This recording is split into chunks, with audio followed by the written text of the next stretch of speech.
Statistics say there is a 70% chance that you or your spouse will experience a need for long-term care. Long-term care includes a range of services and supports you may need to meet your personal care needs. Most long-term care is not medical care, but rather assistance with the basic personal tasks of everyday life, sometimes called activities of daily living, or ADLs. These include bathing, dressing, using the toilet, transferring to or from bed or chairs, caring for incontinence, and eating.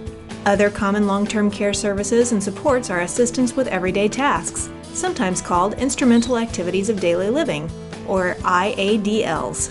These include housework, managing money, taking medication, preparing and cleaning up after meals, shopping for groceries or clothes, using the telephone or other communication devices, caring for pets, and responding to emergency alerts, such as fire alarms.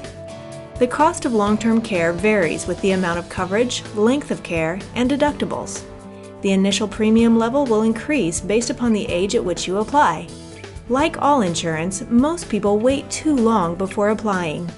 1 in 4 who apply between the ages of 60 and 69 don't qualify.